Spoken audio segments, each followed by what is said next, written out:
Well, this next example is an example about mixtures. If we had a tank full of a substance dissolved in a liquid, it could be salt. That's a good example, but I mean, it could be anything. Let's think of salt. And there is liquid coming into the tank and going out of the tank at the same time.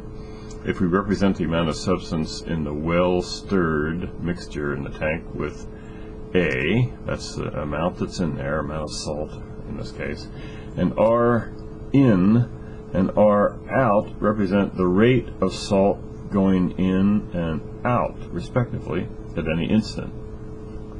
Then the change in the amount A at some instant is proportional to the change, that's the rate in, minus the change, that's the rate out. So the model is the change in the amount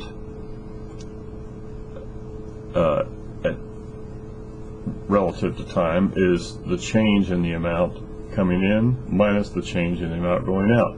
This picture, I hope, tells the story. You're on the right track. Oh, good. I'm glad. So, now this could apply to concentrations of gases in any type of enclosure as well.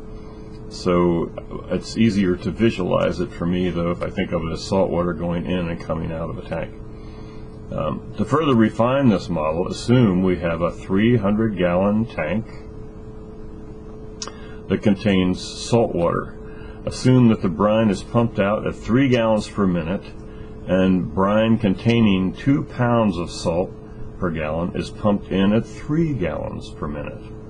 Further assume the mix is well stirred. Okay, here the rate in would be 3 gallons per minute times 2 pounds of salt per gallon. So the rate in is 6 pounds per minute salt coming in, and the rate out is much more complicated.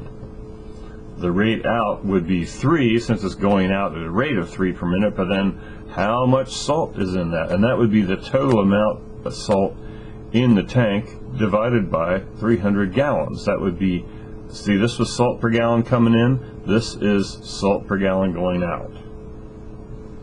And if you do the math here, the 3's cancel, so you get A over 100 pounds per minute.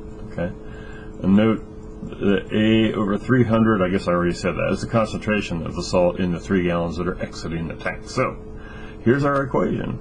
dA dt is 6 minus A over 100. We can obtain an initial condition by knowing how much salt is in the tank when the pumping begins. If there's no salt, then A of 0 is 0. If there are 10 pounds of salt when we start pumping, then we could say A of 0 is 10, etc. So we'll solve this type, which is a linear first order, in lesson 7. Yay! I'm glad you're excited about that.